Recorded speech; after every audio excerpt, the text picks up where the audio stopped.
bare minimum, I want my jungler to have a good time. Yep, deal with the Hilda. And now they're gonna keep on banning that Belleric. Same spot, same as game 1. Gatot still at large. In the first phase, Team Spirit took out the Vexana. No longer necessary. Instead, they take out the Granger. And what, one more? Would the Irithel be ban-worthy? I would hope that it's going to be the Irithel at this point, because again, that Hilda with Sprint is going to be able to chase down at same speed, Mach 5 against both of them. I mean, he's sort of fallen out of favor in the current meta. Not okay, maybe not completely the current meta game, but teams would rather prioritize something else. But honestly, if CFU want to go full dive, I don't see enough pieces on the side of Team Spirit yet to take that down. Like, they might just be able to crash down on the 1-1 with the Harith and the Glorious Pathway and everything that gets brought to the table. That might actually give problems to the 1-1. I'm looking for a little more burst. From CFU? Yeah, if you want to take down the 1-1 quick and maybe make the Hilda's life a living hell. Because she doesn't want to do that to the Alpha, not as much. I mean, sure, but that's where you take the Irithel. You already have the combinations. You got plenty of peel. You have Glorious Pathway. That's true. It's so free. You get so much from her passive as well, where a majority of the damage is. They're not banning it out. So let's see. Let's see what CFU is going to do about it. Is Coach Vren opening it up because he took out the Bea instead of the Irithel? Let's see if Singh has a ready Irithel in his hands. Or maybe he's going for the hard read. You don't play Irithel, and maybe we have an opportunity. Oh, that's true. I mean, they can actually save up on their gold later. They can already show the Roam EXP. Give us the show, right? I mean, even show doesn't feel too great here. Huh? Oh! We overshot it. Okay, so they're going for what we suggested. Instead of looking too much into the team fights, they're thinking a little bit more macro now. Play the map. Yeah. There's the Gatot. Clearly going to go to the hands of Sawo. And what does Sunset Lover play? At this point, any big burst with crowd control would be good. You're just going to be giving something to the Valentina. Levex. Yeah, like Vex, Aurora. All of them are going to be okay in my book. Yeah, all of them kind of do revolve around the same concept. I'd rather the Aurora then. You'd rather the Aurora? Yep. Well, that would help set up the 1-1 a little bit better. I mean, but do you really want to give the ult over to Valentina? I think that's also something that you need to take into consideration. That or the frigid breath, you know, the frigid ice. Find a way, even when all is forlorn. Oh, they would rather the Eternal... They want the snap response. Okay. They don't have time, man. Yeah, they don't. They don't. Interesting. Interesting the way that they're, opening this draft as of right now. But now CFU, very final pick here. It feels kind of bad. It feels kind of bad to look for Cho at this point, right? Yeah, they need a bit more damage in this, but at this point, where are you gonna get it? Phobias. Phobias just for damage? I mean, you get free procs. There's so many ways to get free procs as well. Yeah. You're not gonna hit the 1-1 with Infernal Pursuit, but at least the good thing is that you could just get a little bit more basic attacks off, enhanced basic attacks. Actually, just have an Infernal Suit flying around. That's also fair, unless they want to go for Benedette. What? Whoa! Oh, XP lane high loss it is. Okay, they XP lane the high loss. Stick, full dive. Huh. I feel the same way again after game number 1. It's like hard to read specific interactions that this might just end up boiling into fighting. Is it just gonna be another big fun brawl, Miracles, Dafa? If game 1 is anything to go by, I think fun brawl has very subjective interpretations, depending on whether you're asking us or the teams who are putting their blood, sweat, and tears on that M6 stage.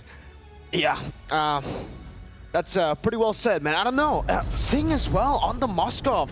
You would definitely think, up against the 1-1, the Hilda, that the Irithel will be the best choice. But I guess good read from Spirit, not banning it out, knowing that maybe it's not part of his hero pool. And maybe it's not the style that CFU is looking to play for, right? They're a slower team, but sometimes steady makes a best. And right now, CFU are 1 victory away from forging a path straight into the knockout stage. Team Spirit, 1 chance, 1 shot to stop them. Let's see, both junglers starting on purple buff. Hiko, weakness finder here. That's the choice of emblem for the 1-1. On the Inspire as expected. Z, there you go, Brave Smite on the Valentina.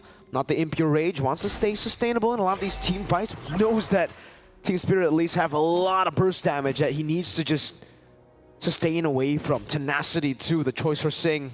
Yeah, they know how much damage Spirit can dish out. Yeah, and it's very suited to the CFU playstyle as well, right? Their goal is just to make sure that they are able to extend and prolong the fights. I also like that there's a bit of a lane swap happening here, right? With Kid Bomba taking the mid EXP and allowing Sunset Lover to take the EXP lane as well, just to buff up the Vexana a little bit more and hold out the lane pretty well against Wadu. It's also interesting that Hiko was gone for the Master Assassin, so usually on the 1-1, you would actually like to play a lot more with the team, right? As soon as the laning phase is over, as soon as you have 2 items, you usually just want to play for your team. That's why a lot of 1-1s, even if you're in a winning matchup, they would much rather go for pull yourself together for increased cooldown on the Inspire instead of the Master Assassin. So we'll see just how good Hiko can play out this lane. Because by the time the laning phase is over, we're really not going to see 1-1 alone much at all. Unless Hiko just wants to show that he is capable of doing so. After game 1, I think Hiko Mania is at an all-time high. Savage in the M6 Swiss stage, and yet wasn't able to actually convert it into a victory. That does leave a bit of a sour taste in your mouth, you know? I think we all can relate to that from our pub games when we're doing so well and yet not quite able to close it out. CFU, they definitely want to slow this game down, and I think Hiko also knows he's most likely not going to be threatened too often, so that could actually enable him to play more as an independent flanker instead. The Terrify, even the power of Wilderness coming out. AOG!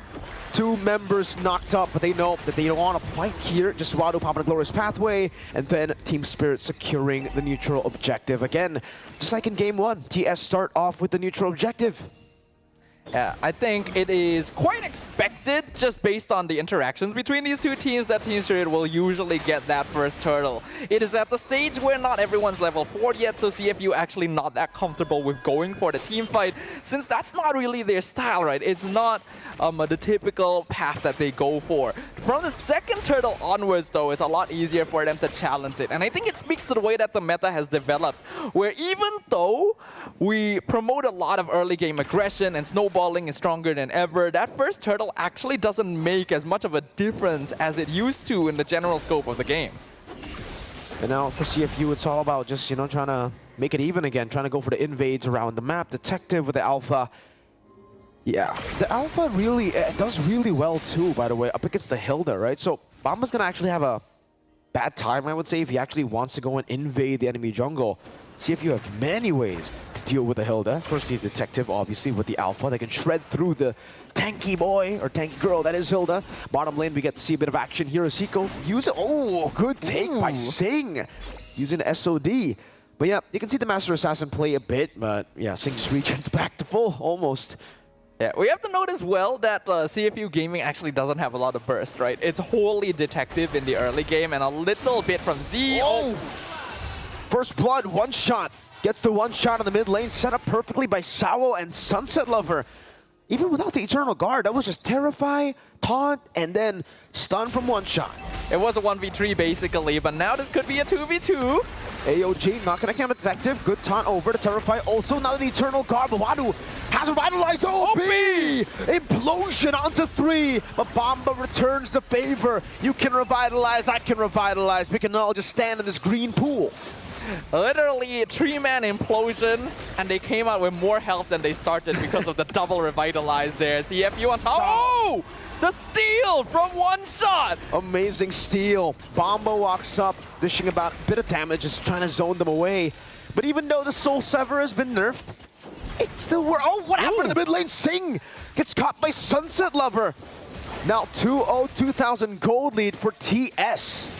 This is a much bigger goal lead than Spirit were able to gain in game number 1, which really speaks to how slowly game number 1 went since it's only 2k. But this is very, very important for Team Spirit. CFU does need items to scale on Z and Sing. In comparison, Spirit has a bit more consistent pressure overall with 1-shot Kid Bomba and Sunset Lover. So they need to create as much of this space as possible. It's a similar situation to game 1, just that they have more tools to work with this time, right? The more gold gold lead they can create, the harder it is for CFU to play a slow, safe, counter-engaged gameplay style. Now it's back to slow. It's back to the spirit tempo. This is what they like to do, especially when they have that gold lead, right? There's no real reason to go for any fights when there are no neutral objectives. So it's just a lot of screening, reading out where the opponents are, and then walking back, disengaging, poking them down. Great Curse Blast. That connects onto 2. Sing will start to group up with the team. Okay, so CFU are actually making way to try to get, what, double lanes? Yeah, Sing goes back up top to try to match up Hiko's farm. Yeah, Team Spirit can continue doing this. Hiko has much higher mobility overall than Sing, and because he's playing with that Master Assassin, is actually not too badly equipped for direct 1v1s, right? So because of that, Team Spirit can play a 4+1 with Hiko being that one. Ooh, that stun there with Spear of Misery, but no follow-up. CFU is not looking to fight right now. Yep, they're both just waiting for the neutral objective. Spirit, AOG! Sing with the Purify already. That's going to be OP jumping over the shove. Sawo taking a lot of hits now with the Revitalize as well. That's a kill with the Implosion. One shot comes in from the side. Gets the Soul Sever to assassinate. Hiko on the turret. That's a Terrify as well. Alpha on the Turtle. C walking up Eternal Guard over towards Bomba. But Wadu won't be able to take that punishment. It'll just be a trade. 2 members for Sawo and a Turtle. Yeah, so far so good though for Team Spirit. Like I mentioned, the more kills, the more snowball they can get, the more they force CFU into an uncomfortable situation. We already know that they like to play slow. They want to play responsive. And they're very good at doing that. But if you just run at them too quickly, it can be hard for them to respond. So far, they've displayed good mastery of handling it throughout the Swiss stage. But Team Spirit playing at a higher tempo. Uh-oh, crossbow tang is ready. Hiko doesn't have the Inspire, will decide to pop it, forcing OP to flicker out. So, shock factor engage from OP is down for the next 2 minutes. And a really important battle spell for CFU as well. It's not just a way for them to start fights, it's a way for them to counter fights when Team Spirit decides to overextend. So without that flicker, it's a lot easier for Spirit to go for the aggressive positioning in the Land of Dawn and further their goal lead. As of right now, we're 8 minutes in. Only 2K's net worth advantage still for Spirit. So CFU actually not too far behind, but Sing has definitely been affected a good amount. A pretty notable gold gap between the Moskov and the Wanwan. Yeah, and for Spirit now, they're just going to group up, possibly try to threaten this mid lane take.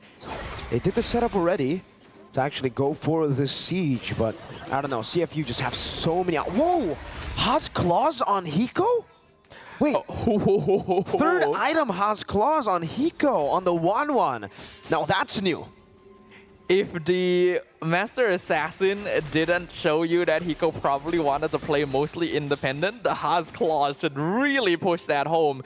Hiko expects to be making plays on his own, and is basically saying to his team, I'm gonna itemize in a way where you don't really need to babysit me, and that way you can open up the map more easily. Hiko can not only go for macro play, he can also escape if CFU decides to try and overcommit on him. So Spirit is going in this angle. Whoa. OP walks up, the AOG will connect onto him with 1 shot. Gets a stun in the back, Eternal Guard onto 2 as well. Hiko looking to play, the SOD connects, Detective Card in the midst of it all, will be able to survive for a bit, to revitalize too. Hiko unable to find it just yet, the crossbow tang is ready, he will pop it. Hiko on the crossbow tang, and the Inspire. C's next to the chopping block, Hiko looking for the play.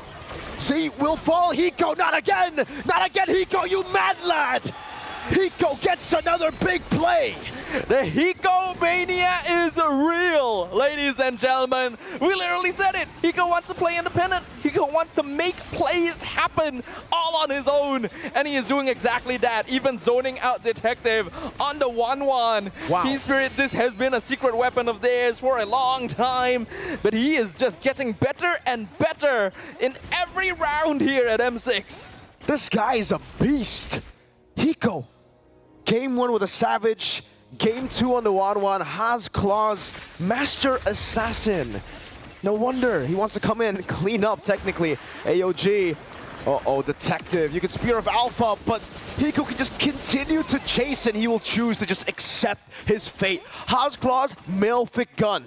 Wow, okay, hold on. Hiko, that might be a bit too crazy, my guy. OP gets the shove back, finally. That's a shutdown over. OP gets the punish. Hiko, a bit too aggressive, pops the Purify built-in, Purify a bit too early as well. Bomba taking a bit of punishment. Still has the Lord of the mid lane. Sing just finished the Marksman Trinity. 10.5 minutes, pretty slow all things considered, but at least it is done. But Spirit not letting up. Yeah, Sing has to take a big amount of damage. Now they're gonna have to give away tier 2 in the mid lane. It should be all tier 2 taken down up top by minions, and then they're rotating towards that bottom lane to take the final tier 2 of the map. Spirit finally breaking through to that roughly 4k net worth advantage where they can really say that they are starting to pressure CFU in a way where they can no longer afford to really slow down the game too much. Turtling at this stage, especially in this meta, has become a lot more difficult with the amount of tools that you can get and the need to really have map control to actually solidify your farm. Even though they got a pretty good ambush onto Hiko previously, Team Spirit is showing that they are a 5-man unit. Hiko is not the only threat you need to be worried about, and that is putting a lot of pressure onto OP. He's basically the only way that CFU can guarantee good engagements onto their opponents. Yep. And now it's a tier 2 in the bottom lane. All tier 2s taken with the Lord advantage earlier. Spirit will just play again with their 4,000 gold lead here. I think the best play is to actually just freeze up the waves, which they are doing right now. Not letting CFU get near the side lane minions here. They're just going to continuously push in the mid lane, give them a little bit of goal, but this will obviously be to actually get more tempo around the enemy jungle so that they can actually steal away even more resources from CFU and force them to technically just share the gold of the minion waves in the mid lane together, which isn't really too much. Yeah, so CFU, they're caught in a tough spot now. They're just going to be relying on the minions to be slow, pushing back to them to actually get farm. If not, yeah, TS are just going to push in mid again and probably go and try to invade purple. Yeah, if anything, I feel like Team Spirit should actually be trying to push a little bit slower here to maybe bait CFU out further onto the map, because this is a very familiar position for a lot of us mlbb players, right? It's a very unfortunate position as well, where you are behind. You know that you're weak enough that you have to stay as a 4 or 5-man unit to actually go anywhere on the map, but doing so is not allowing you to farm or catch up to your opponents. Team Spirit needs to perpetuate that situation for as long as possible, but forcing the lanes out isn't working. Great play. Oh, 3-man Eternal Guard from Sunset Lover. Wadu, glorious pathway to run away. Good Spear of Misery. Sing and Detective get away. They get the Lord, but I don't know. Is that worth it? I wouldn't say it's the most worth it, because Team Spirit can deal with this Lord without having to break a sweat at all. The minion waves were pushing in for them as well, so CFU actually ended up taking some damage to their inhibitors. And now Team Spirit are 5-man strong and can push, while CFU is still on a 10-second respawn timer. Yeah, this might actually be an end angle for Team Spirit. Singing to be caught out, dismantled, evaporated. Spear of Alpha defensive or just desperately. Hiko will go for it, Inspire in, 13 minutes in. Decisive call from Spirit. Let them take the Lord, we'll take the game. Not a single team here in this bracket is willing to let go of that ticket to the knockout stage without a fight. Full series throughout the entirety of the day, as we are down to one final game between Team Spirit and